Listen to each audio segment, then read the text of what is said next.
उलन रंगोली तयार करण्यासाठी लागणारे साहित्य, उलन, ग्लूगन, रेक्झिन कुठून घेते, अशा खूप साऱ्या कमेंट्स होत्या आणि मी जिथून घेते त्याचा व्हिडिओ केला होता. तर त्या दुकानाचं नाव सांग म्हणत होता. तर बघू शकता हे ते दुकान आहे. स्पष्ट दिसतंय तुम्हाला, महावीर म्हणून दुकान आहे. आता कुठे आहे तेच तुम्हाला दाखवते. तर मी नगरमध्ये आले होते खास तुमच्यासाठी. त्या दुकान म्हटलं तुम्हाला दाखवून द्यावं. तर हे ते दुकान आहे अहिल्यानगरमध्ये, कापड बाजारामध्ये महावीर म्हणून दुकान आहे. तिथे तुम्हाला उलनसाठी लागणाऱ्या सर्व गोष्टी मिळतात. उलन रंगोली तयार करताना आपल्याला आकार कट करता येत नाही, पाहिजे तसे आकार आपल्याला हवे असतात. तर ते कटिंग येत नसेल तर त्याचे सुद्धा इथं आयते छापे आहेत. बघू शकता हे 30 रुपयाला आहे. दिलमध्ये म्हणजे दिलच्या आकारा बदाममध्ये सुद्धा आहेत. अजून भरपूर मोठे आहेत, तुम्ही बघू शकता. व्हिडिओ अलाउड नाही तिथे म्हणून मला एवढं काय दाखवता आलं नाही.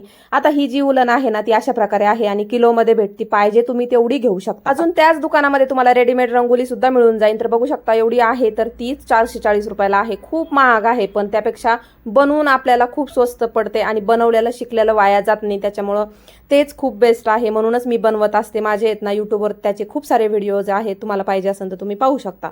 नंतर मला मार्केटमध्ये जायचं होतं कारण माझ्या मम्मीचा बर्थडे होता म्हणून काही गोष्टी घ्यायच्या होत्या. तिथे मला ह्या बांगड्या दिसल्या ज्या की 130 रुपयाला आहेत. ते 90 100 असे देऊ शकत होते, पण मी काय घेतलं नाही. म्हटलं नंतर घेऊया. नंतर आर्यनची थोडीशी शॉपिंग होती ती पण केली. नंतर थोडासा रस पिलो. खूप दमलो होतो, फिरून फिरून एवढं दमलो होतो ना काय सांगू. असं वाटत होतं ना थंड थंड पाणी प्यावं. त्याच्यापेक्षा आम्ही आहे ना मस्त असा उसाचा रस घेतला. सगळी शॉपिंग झाली. त्याच्यानंतर म्हटलं चला आता थोडंसं काहीतरी माझ्यासाठी घेऊया. मला आहे ना वटपौर्णिमेसाठी हिरव्या बांगड्यांमध्ये आहेत ना थोडंसं वेगळं काहीतरी हवं होतं, वेगळ्या बांगड्या हव्या होत्या. तर तेच मी बघत होते.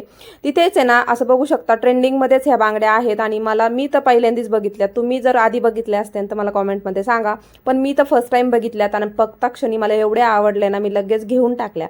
आता किती रुपयाला घेतल्या, काय घेतल्या मी तुम्हाला पुढे सांगते, कारण की खूप स्वस्त बसल्यात. एवढ्या स्वस्त कुठंच बसू शकत नाही. फक्त आमच्या अहिल्यानगरच्या कापड बाजारामध्ये तेवढं स्वस्त मिळू शकतं.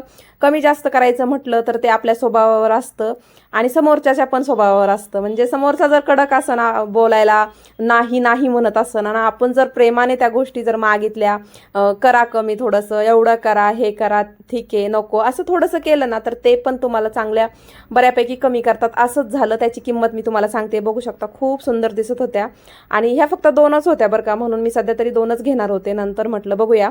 तर 2 होत्या, मला काहीच कळत नव्हतं. एक फ्रेश कलरमध्ये होत्या आणि एक थोडंसं डार्क ब्लॅक होतं. बघू शकता दोन्ही हातामध्ये वेगळ्या वेगळ्या दिसतात, पण दिसायला खूप सुंदर दिसत. मी दोन्ही पण बांगड्या ट्राय करून बघितल्या. आर्यनला विचारलं, आर्यन शूट करत होता, त्याला विचारलं. तो म्हटला मम्मा ते ब्लॅक वाला आहे ना थोडंसं ते काय एवढं बरोबर वाटत नाही, जरा फ्रेश वाटते तर ते घे. तर ते थोडंसं चांदीसारखं दिसत होतं नाही का, घुंगराच्या छोटे छोटे घुंगरे लावले होते बघू शकता आणि मध्ये मध्ये ना सगळे प्रकारचे असे नाही का वेगळे वेगळे कलर्स होते, म्हणून दिसायला खूप सुंदर दिसत होतं. ते घेतल्याच्या नंतर बघू शकता हे सुद्धा होतं. आता याच्यातून कन्फ्यूज होते की ह्या दोघांमध्ये मी कुठलं घेऊ असं मला झालं होतं, पण मला तर एकच घ्यायचं, म्हणजे एकच जोडी घ्यायची होती. तर म्हटलं नंतर बघूया.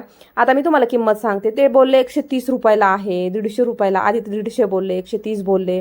नंतर मग मी तर नुसतं ट्राय करत होते आणि म्हटलं बघूया. आर्यनला म्हटलं बघू नंतर घेऊ, चल जाऊन दे. मग ते बोलले कितीला घ्यायचं. असं करता करता मी त्यांना आहे ना 70ला फायनल देता का असं विचारलं, तर ते नाही बोलले. मग मी घातल्या बांगड्या आणि नंतर नको बोलले, तर ते बोलले ठीक आहे घ्या. मग फायनली ज्या आहेत ना हातामधल्या त्याच मी घेतल्या आणि फक्त 70 रुपयाला बोलले, तर 150 रुपयाला होत्या. मग त्या 70 रुपयाच्या घेतल्या. आता ह्या ज्या बांगड्या आहेत ना तर ते बेंटेक्सच्या बांगड्या, त्या तर खूप जास्त महाग होते, त्यात ते काय कमी करा ना, मग मी त्या नाही घेतल्या.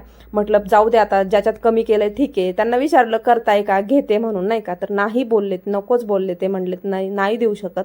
मग राहू दिल्या. म्हटलं जाऊ दे, नंतर नेक्स्ट टाइम घेऊया. पण मला ज्या बांगड्या मिळाल्या होत्या ना त्या खरंच खूप भारी होत्या आणि त्या साडीवर सुद्धा जाऊ शकतात आणि आपण ड्रेस घातला एका हातामध्ये एक सुद्धा जाऊ शकतात. त्याच्यानंतर मम्मीचा बर्थडे होता म्हणून केक घेण्यासाठीच आहे ना आमच्या इथं जवळच एक दुकान आहे, तिथे छान केक्स मिळतात आणि केक सध्या खूप जास्त महाग आहेत पण तिथं स्वस्त मिळतात. तिथून एक केक घेतला. मम्मीचा बर्थडे होता, मम्मीच्या घरी गेले, छान असं बर्थडे सेलिब्रेशन केलं. तिच्यासाठी एक छानसा ड्रेस घेतला होता जो की तिला खूप जास्त आवडला. त्याच्यानंतर बर्थडे सेलिब्रेशन केलं आणि अधिकचा महिना आहे, अधिकाच्या महिन्यामध्ये आईची ओटी भरतात असं मला समजल्यामुळे ना मी आधी दुपारीच त्याची सगळी तयारी केली होती. मम्मीसाठी एक गजरा, साडी मस्त असं आहे ना, नेल पेंट, त्याच्यानंतर बघू शकता क्लचर, मेहंदी कोन, बांगड्या, त्याच्यानंतर चॉकलेट्स वगैरे ठेवलं होतं. छोटंसं असं छान डेकोरेशन केलं आणि आईची छान अशी ओटी भरली. याचा मी शॉर्ट व्हिडिओ अपलोड केला होता. त्यात मला एक ताई बोलल्या की ताई तुम्ही साडी नेसायला पाहिजे होती. तर म्हटलं आता मला ना वेळच भेटला नाही, पण खरंच साडी नेसायला पाहिजे होती, छान दिसलं असतं.